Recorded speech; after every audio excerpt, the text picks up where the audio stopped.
to. Ay, yung ilalim basa. Pero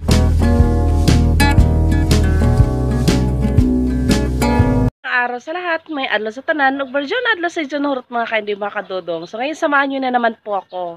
Kasi una kong gawin muna ngayon, mangunguha po ako ng dumi ng baka. Maya, ipapakita ko po sa inyo yung gagawin ko, yung proseso, bago ko to hinahalo po dun sa potting mix ko po.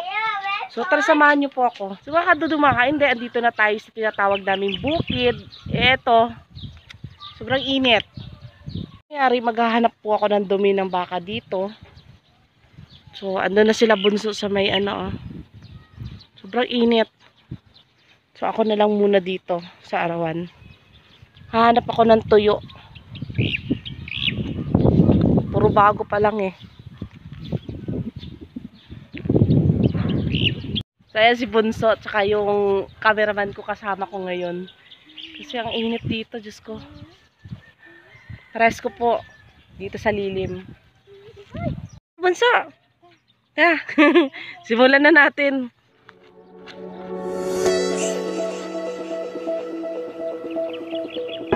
Ito tuyo na po to. Ay, yung ilalim basa. Pero pwede na yun. Ibibilad ko pa po to pagdating sa bahay. Mga bago lang eh. Ito tuyo na po to. Ano, ganito yung dapat natin hanapin.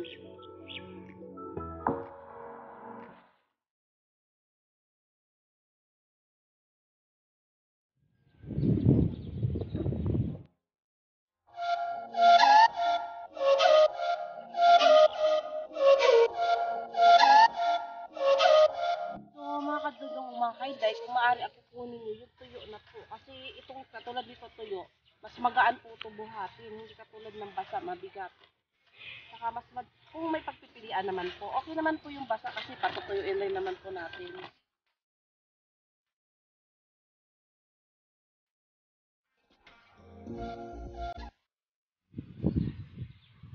Wow!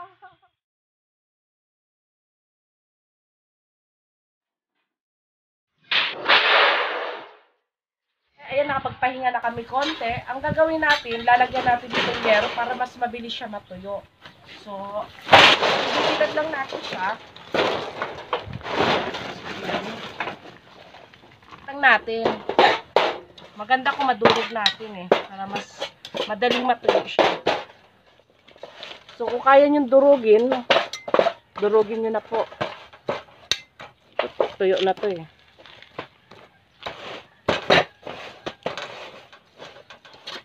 Ayan, may alupihan. Ingat lang po kayo. Kaya ako dalawa talaga yung gamit na hinahawakan ko. Oh.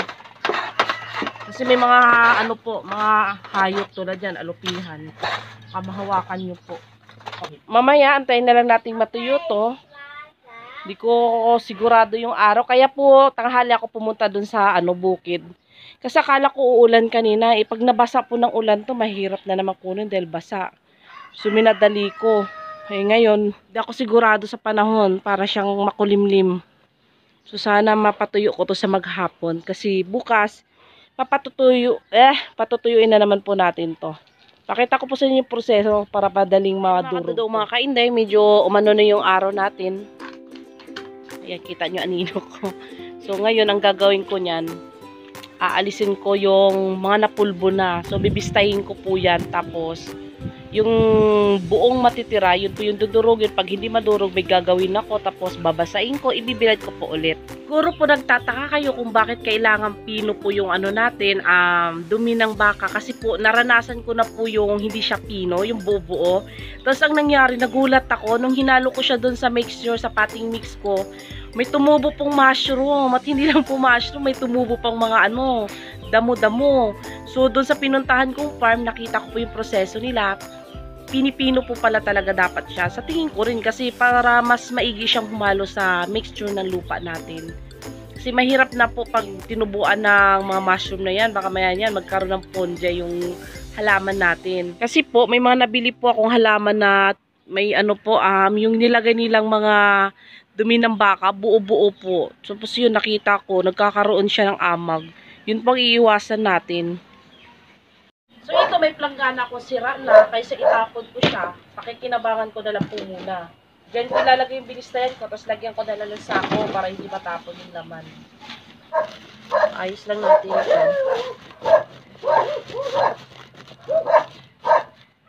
Tapos, itong bistayan ko, yan, may mga punit pa po. So, tahiin ko na lang po muna to kasi nabutas na po eh. Malaki na yung pakinabang ko sa bistayan ko na to. Ito po yung ginawa ko nung ginawa ko po to dun sa garden soil. Eh, kaysa bibili po ulit ako ng bagong alambre, ang tawag nito, screen. Tsagain ko na lang po to ng tahi. Magagamit pa naman po eh. Katagalan po kasi sa nipis niya taga masisira eh. Shout out po pala kay Senyora na si Modra, Elizabeth Ordaneta, Maris TV Channel, Ledia Manis, Jing Abiga, Cristina Estelero, Nancy Rigon, Edita Berganyo, Lynn Abelia, Norminia Alegria. Hello po sa inyo. So, ayan, natapos na. Kasi may mga butas eh. Ganito lang. Ang gagawin natin, ito, dudurugin lang natin mga katudo mga kainday.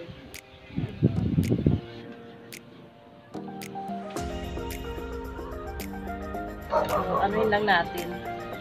Gumamit lang ako ng gloves kasi, may basa Kamatsambahan natin eh. Medyo may mga allergy na, may allergy na yung kamay ko.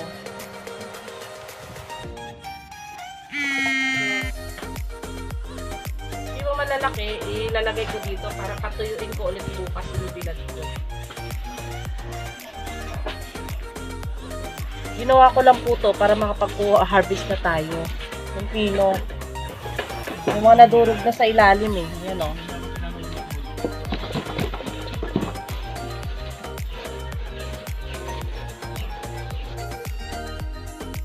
Nakikita nyo, dinudurog ko.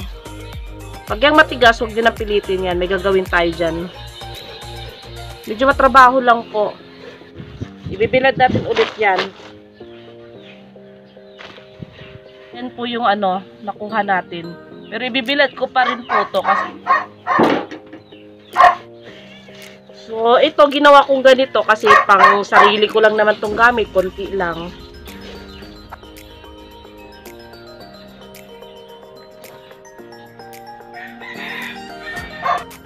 Natin, itong dumi ng baka natin, hindi pa ganun katuyo yung iba, yung iba naman sobrang tuyo.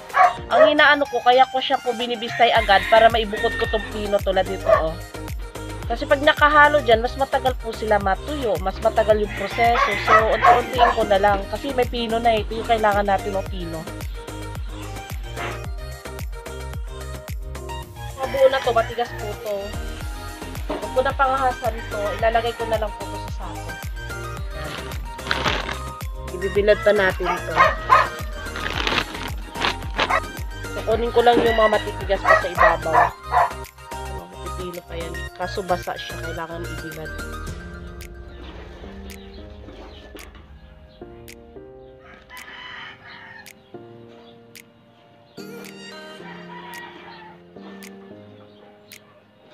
Yan, nabukod ko na yung mga malalaki. Ito kaya pisil-pisilin to. Yung mga malalaki po matigas yun. Yan.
Shout out po pala kay Adelaida Toledo, Mito Junior Castelo, Josephine Bauyon, Etet Telesporo Mebrano, Gerald Camote, Jenny Rombaon, Titan Love TV, Bisdak Plantita, Cesar Salak at kay Edita Mondragon. Ayan, sila po.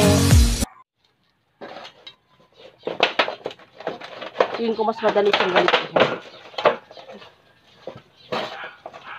Kung meron kayong mabigat, tas ganunin sa Bisaya, bajuhin. Bayuhin nyo.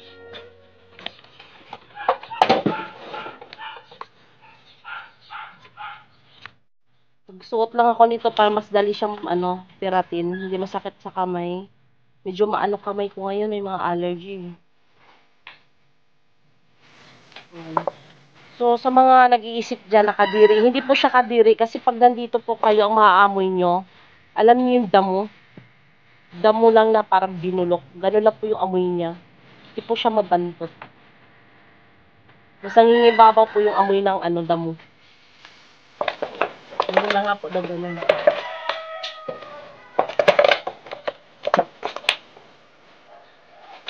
Maduro.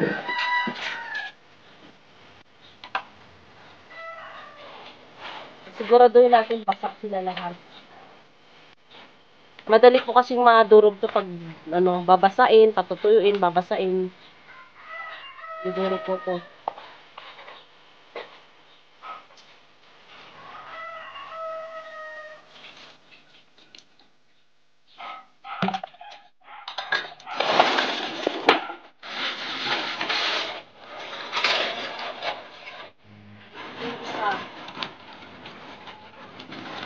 Maganda po pag lero kasi siya. Tawag dito, mainit. Madaling matuyo. Kung maganda to, mga kadudong mga kainday, pabayaan nyo lang siya sa arawan. Kung maulanan, di pabayaan maulanan. Mabubulok lang po siya ng natural na ang tawag dito? Natural na paraan.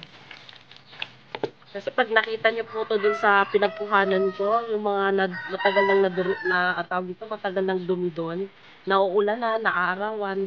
Pag tinanggal ko nga po doon, siya yung pinong-pinong na, akala ko naglulupa na.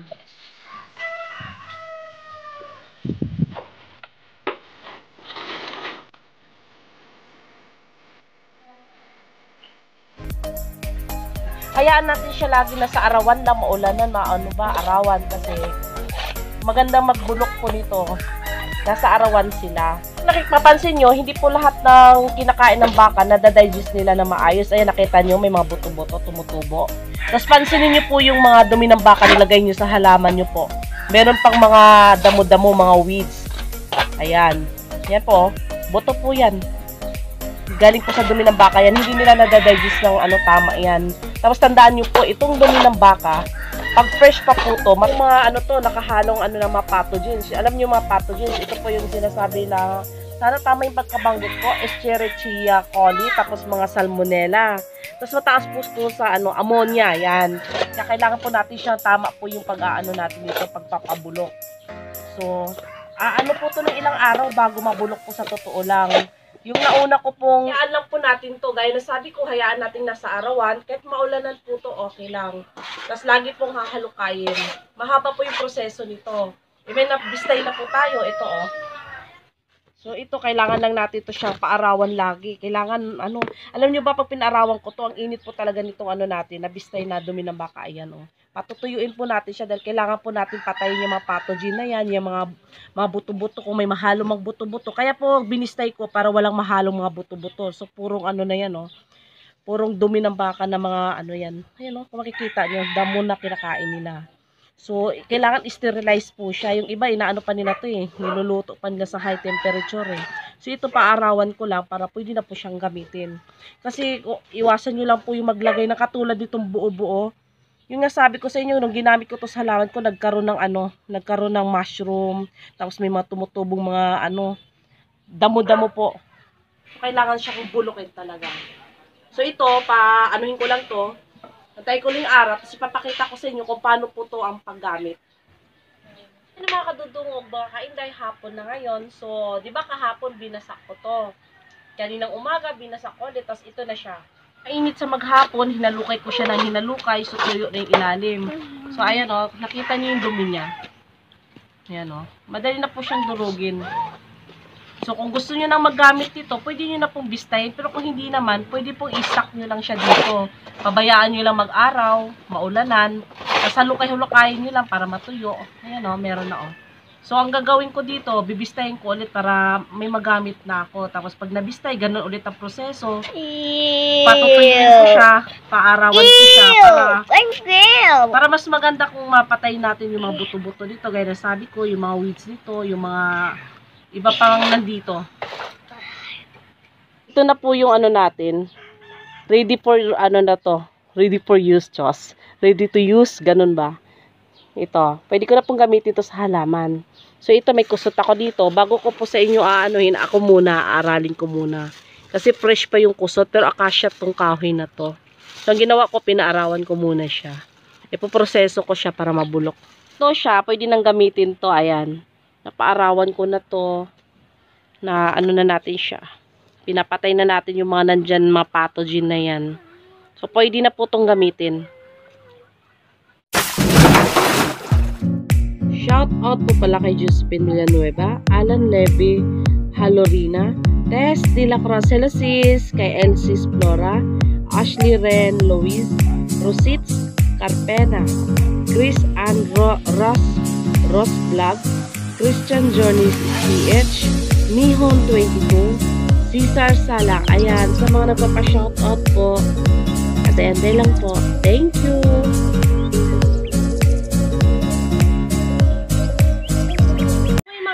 Hindi, papakita ko sa inyo kung paano ko po gamitin tong cow manure o dumi ng baka.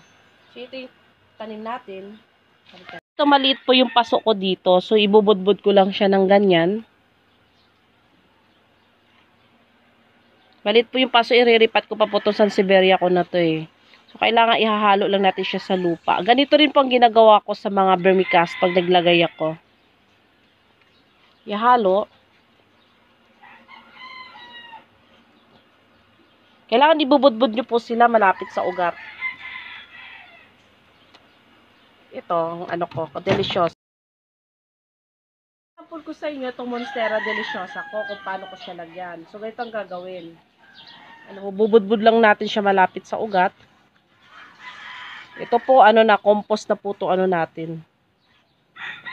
Yan, tapos, ihalo natin sa lupa niya. Halukayin lang natin. So, konting halukay lang. Alam niyo po ba na bakit maganda tong cow manure sa halaman natin? Kasi ito, kompleto po to sa NPK. May ni-research po ako, yung nitrogen nito nasa 3%, tapos yung phosphorus 2%, tapos potassium 1% po. Tapos mataas din po to siya sa sulfur, magnesium, calcium, tsaka mga macronutrients po. Alam naman natin yung mga macronutrients. Kailangan din ng mga halaman yun. So, ayan. Tapos, pag na-mix na po natin yan, kailangan diligan po agad natin para bumaba po. So, ayan, kumuha na lang ako ng mga sample ng iba't ibang variety ng halaman ko para ipakita ko lang po sa inyo na lahat po ng halaman ko, ginagamitan ko po nito. Thai beauty ko, kung napapansin nyo yung dahon niya papunta doon, sinusundan kasi nila yung araw. So, ayan, kakamayin ko na lang siya. I-mix lang natin konti sa lupa. Pero iilalim po ito mamaya pag nadiligan. So, ito mga syngonium. So, ayan, nakita nyo po yan. Ito mga to. Naglagay po kasi ako dito ng, ang tawag nito, yung fresh na, yung dumi ng baka, yung hindi ko na proseso po. Tumubo po yung mga parang mga weeds po, mga damo-damo. Buti nga wala na yung mushroom. Pinalitan ko kasi yung lupa. Natakot ako baka sira yung halaman ko. So, halukay lang natin yung ibabaw. Itong orbifolia natin. Yan po. Mix lang natin.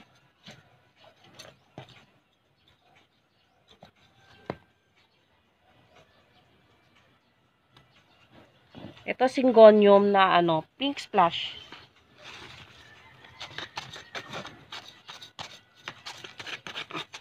Mix lang natin sa lupa. Tapos gagawin ko lang to siya twice a month. Naglalagay ako nito. So, ito. Meron ako ditong begonia. Hindi ko na matandaan to ni pangalan ng begonia na to. May sabi na iba silver begonia. Hindi ako sure. Tapos ito jive po itong begonia natin na to. Iikot lang natin siya. Lash na po kasi siya eh. So, ingat lang. Mix lang. Gagalawin lang natin yung lupa. Alam nyo ba yung tanim nyo pag nasa lupa, kailangan nyo rin kinocultivate yung ilalim niya. Tulad niya kung nasa soil talaga po ba, sa lapag, kailangan cultivate nyo yung lupa. Papunta sa kanya. Yes po. Okay. Ito. Calathea sanderiana. Pamilya po siya ng Calathea ornata. Kasi ang ornata po maraming klase yan. Pinstripe. Ornata rin po yun. Hindi ko lang po alam yung beauty star kung ano pa rin ng ornata. Parang ornata rin pala ang beauty star eh. Kasi isa lang yung pattern ng mga dahon nila, stripe. Si beauty star, si white star, may mga ganon.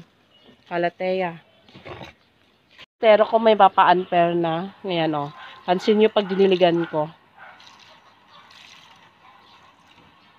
Hahalo po yung natin, cow manure. Pagbaba niyan. Ayan bumababa yung mga cow manure. Ito sa kaladyong ko, Thai Beauty. Pinakita ko lang na kahit iba-ibang halaman nilalagyan ko nito.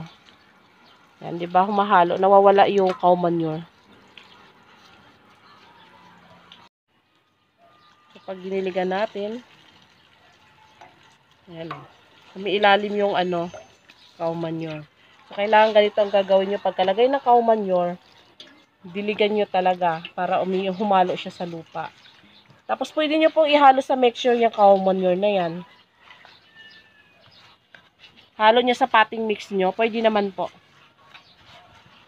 Ayun mga kaduduba kainday, sana nagustuhan nyo po yung video na to. Pero bago po tayo magtapos, please support nyo po yung FB page ko, Inday Lang. Tapos yung FB group ko po, Inday Lang Official po. Ay, Inday Natik Official po. Ayan. Follow nyo po ako doon. Usap po tayo sa group natin. Tapos yun na nga, please like, comment, and share. Kung kalimutan mag-subscribe, dutin ang notification bell para updated kayo sa next video ko. Thank you po.